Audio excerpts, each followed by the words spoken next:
ગુજરાત સરકારના શિક્ષણના મહાકુંભનો અમી ઘૂંટડો એટલે શાળા પ્રવેશોત્સવ.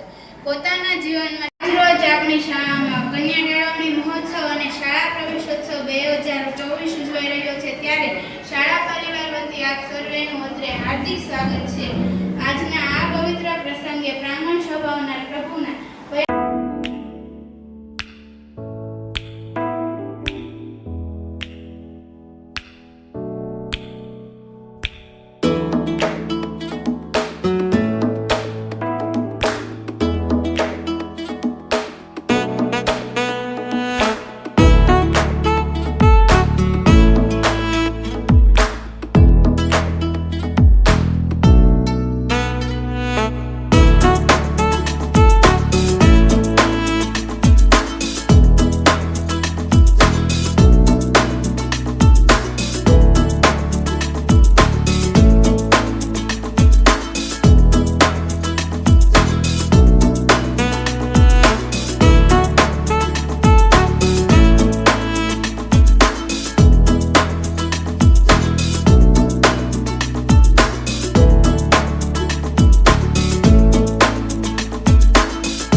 જે આપણી માટે ગૌરવની વાત કહેવાય છે.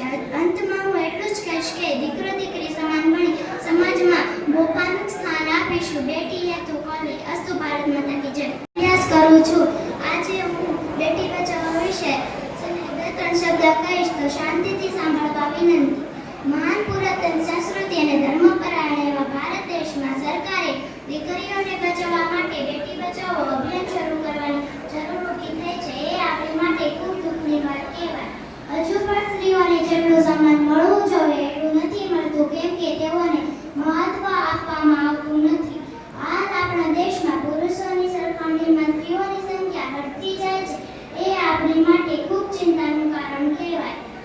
આપણે 2011ની વસ્તી ગણતરી કરીએ તો 0 થી 6 વર્ષની દીકરીઓની સંખ્યામાં સતત ઘટાડો થઈ રહ્યો છે. દરેક સમાજ દીકરીઓ પ્રત્યે તિરસ્કારની ભાવના દર્શાવી રહ્યો છે. કોઈ પણ દેશના માનવીય સંસાધનના રૂપમાં સ્ત્રી અને પુરુષ એ બે મહત્વ એક સમાન છે. સ્ત્રી અને પુરુષ એ સંસારરૂપી રથના બે મંચસ્થ મહેમાનશ્રીઓ, આદરણીય આચાર્યશ્રી, શિક્ષકગણ, વાલીશ્રીઓ અને મારા વહાલા વિદ્યાર્થી ભાઈઓ બહેનો, હું ચુડાસમા વિકાસમાં નિલેશ રામનગર પ્રાથમિક શાળામાં અભ્યાસ કરું છું. હું મારું વક્તવ્ય રજૂ કરું છું. આઝાદી મળ્યા પછીના 50 વર્ષ દરમિયાન ભારતની વસ્તી 36 કરોડમાંથી વધીને 140 કરોડ જેટલી થઈ ગઈ છે. વસ્તી વધારાને લીધે આપણા દેશમાં અનેક ગંભીર સમસ્યાઓ સર્જાઈ છે. વસ્તીને વસાવવા માટે વધુ જમીનની જરૂર પડી છે. આ જમીન ઉપરથી વૃક્ષોનું નિકંદન કાઢવામાં આવ્યું છે. એ ઉપરાંત હવા, પાણી અને અવાજનું પ્રદૂષણ પણ ભયજનક કદે વધ્યું છે. આ ભયજનક પ્રદૂષણને નાથવાના આપણા દેશમાં અનેક ઉપાયો થઈ રહ્યા છે, જેમાંથી એક મહત્વનો ઉપાય છે વૃક્ષારોપણ. વૃક્ષો આપણને અનેક રીતે ઉપયોગી છે. વૃક્ષોના પર્ણો પ્રકાશ સંશ્લેષણની ક્રિયા દ્વારા હવાને શુદ્ધ કરે છે. વૃક્ષો આપણને જાત જાતના ફળો આપે છે. વૃક્ષો આજે જ્યારે શિહોર તાલુકાની 3 પ્રાથમિક શાળાઓ રાજપરા ખોડિયાર પ્રાથમિક શાળા, આળિયાધાર પ્રાથમિક શાળા અને ગોંડેરી પ્રાથમિક શાળા તથા શિહોર શહેરની રામનગર પ્રાથમિક શાળાના સંયુક્ત ઉપક્રમે શાળા પ્રવેશ ઉત્સવ 2024 નું આયોજન કરવામાં આવેલું છે. ત્યારે આ કાર્યક્રમમાં ઉપસ્થિત ગુજરાત રાજ્યના માનનીય મંત્રી શ્રી મત્સ્ય ઉદ્યોગ અને પશુપાલન માનનીય પરસોત્તમભાઈ સોલંકી સાહેબ, જિલ્લા ભાજપના મહામંત્રી શ્રી ભરતભાઈ મેયર સાહેબ, શિહોર તાલુકા ભાજપના પ્રમુખ શ્રી કાળુભાઈ ચૌહાણ સાહેબ, શિહોર નગરપાલિકાના પૂર્વ પ્રમુખ શ્રી વીડી નકુમ સાહેબ, શિહોર તાલુકા ભાજપના મહામંત્રી સુરેશભાઈ દવે, માનનીય મંત્રીશ્રીના પીએ શ્રી હસમુખભાઈ ગોહિલ સાહેબ, શિહોર તાલુકાના મામલતદાર શ્રી આરજી પ્રજાપતિ સાહેબ, માનનીય મંત્રીશ્રીના દીકરીબા બેન શ્રી દીપાબેન બામણિયા, ઉપરાંત અહીંયા ઉપસ્થિત રાજપરાના મૂળજીભાઈ કળોતરા, ભારતીય જનતા પાર્ટીના મહામંત્રી અને આપણા ત્યાંનું ગૌરવ ભરતભાઈ મેયર, તાલુકા ભાજપ પ્રમુખ શ્રી કાળુભાઈ, મામલતદાર સાહેબ, ટીડીઓ સાહેબ, તેમજ આનંદભાઈ ડાભી, અમારા પૂર્વ પ્રમુખ નગરપાલિકાના શ્રી બીડી રકુ અને એવા જ અમારા વડીલ પૂર્વ જિલ્લા ભાજપ પ્રમુખ, પૂર્વ ગુજરાતના ડાયરેક્ટર એવા શીતલદા પરમાર, તેમજ ચતુરભાઈ, આવા અન્ય આગેવાનો ઘણા બધા છે. રઘુભાઈ ગામના અમારા સરપંચ શ્રી, અમારા યુવા મિત્રો, તેમજ આ કાર્યક્રમમાં સતત મહેનત કરી રહ્યા છે એવા ભાવનગર તાલુકાના પ્રભારી અને પૂર્વ તાલુકા ભાજપ પ્રમુખ શ્રી ગેવાભાઈ ડાંગર, આ તમામ ત્રણે શાળાના આચાર્ય શિક્ષકગણ આ જબરદસ્ત મહેનત કરી છે. મારે વધારે નથી કહેવાનું, પણ જ્યારે ગુજરાતના મુખ્યમંત્રી શ્રી નરેન્દ્રભાઈ મોદી હતા ત્યારે જે કન્યા કેળવણનું એને આખું પ્રવેશ ઉત્સવ કન્યા કેળવણી કે જે આપણે કન્યા એટલે દીકરીનો જે વેશ એનો રેપરેટ નીચો હતો અને ત્યારે એને જે કાર્યક્રમ આગળ ધપાયો, ત્યારબાદ પ્રવેશ ઉત્સવ એને મુખ્યમંત્રી ત્યારે શરૂ કર્યો. એક જ કહેવાનું કે આપણી જે ખાનગીની જે માનસિકતા છે એમાંથી બહાર કેમ આવીએ. તમે અત્યારે જુઓ કે પ્રાથમિક શાળાનો પ્રવેશનો રેશિયો કાલે અને જેમાં બેઠા છે એવા ચામુંડા માત કી. આજે જ્યારે સમગ્ર ગુજરાતમાં શાળા પ્રવેશનો કાર્યક્રમ યોજાઈ રહ્યો છે ત્યારે આપણા રાજપરા ખોડિયાર જે આપણું ગુજરાતમાં જાણીતું પવિત્ર સ્થળ છે ખોડિયારમાંનું મંદિર છે, તેમજ આપણે જ્યાં બેઠા છીએ ત્યાં પણ આપણે ચામુંડામાંનું સરસ મજાનું પવિત્ર સ્થળ બન્યું છે. એનો આપણે બાળકોને લાભ મળ્યો છે. જ્યારે રાજપરા ખોડિયાર પ્રાથમિક શાળા, પાળિયાધાર પ્રાથમિક શાળા, ગોંડેરી પ્રાથમિક શાળા આ કાર્યક્રમમાં ઉપસ્થિત ત્યારે આજના કાર્યક્રમમાં જેમનું ગુજરાતમાં નામ છે પણ અન્ય રાજ્યોમાં જેમનું નામ છે અને લોકમુખે જેને આપણે ભાઈ તરીકે ઓળખીએ છીએ એવા કાર્યક્રમમાં રાજ્યમંત્રી શ્રી પરસોત્તમભાઈ સોલંકી હરમેશની માટે અમારા માર્ગદર્શક અને અમારા વડીલ રહ્યા છે અને હરમેશને કોઈ પણ કામ હોય ભલે પોતાની નાગરિક બેસીને છતાં હું જોઉં છું કે સતત અલગ અલગ તાલુકામાં બધા પરસોત્તમ કાર્યક્રમો પરસોત્તમભાઈ આપણે બાળકોના કુકુ વધાવીએ કે બાળકો બહુ વાલા છે ને બધા કાર્યક્રમમાં જાય છે પુરુષોત્તમભાઈ. એટલે આપણે પુરુષોત્તમભાઈ તાળીઓથી વધાવીએ આપણે બધા બાળકો.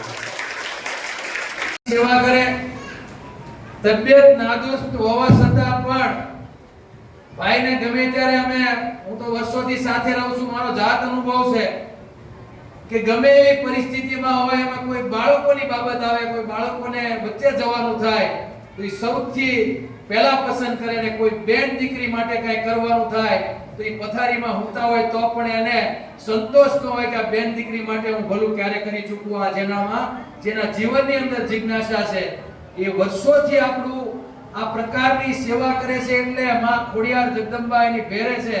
મિત્રો ઘણીવાર એની વાતમાં પણ કહેતા હોય છે કે હોસ્પિટલ હોય ત્યારે અમુક જે નો ઈચ્છતા હોય એવા લોકો એવી પણ વાત કરે કે હવે તો ભાઈ પાછા નહીં આવે, પણ એમ કે આ હું જનતાની સેવા કરવા માટે આ ગરીબોના બેલી તરીકે હું તમારી વચ્ચે હાજર છું એમ કહીને મેદાનમાં ઉતરે.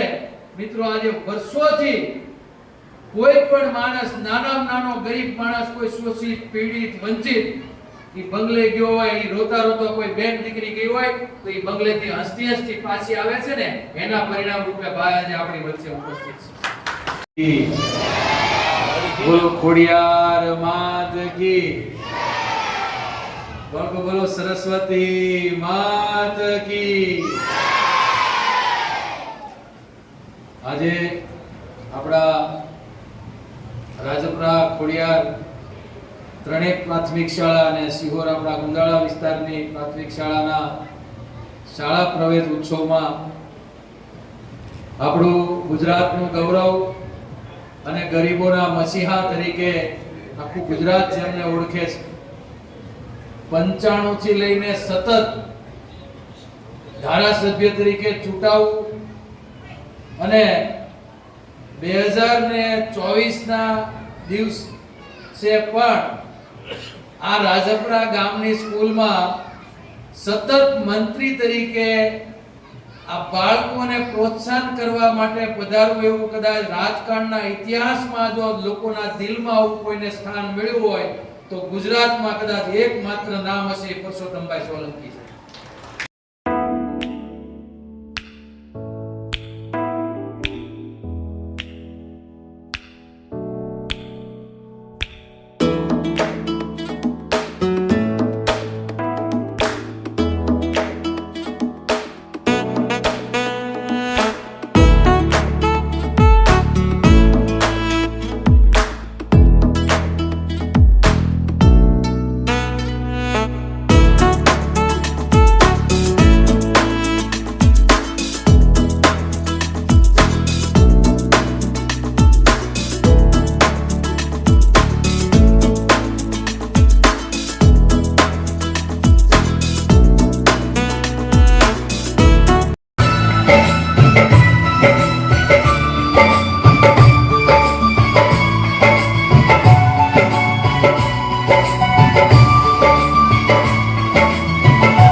सजाए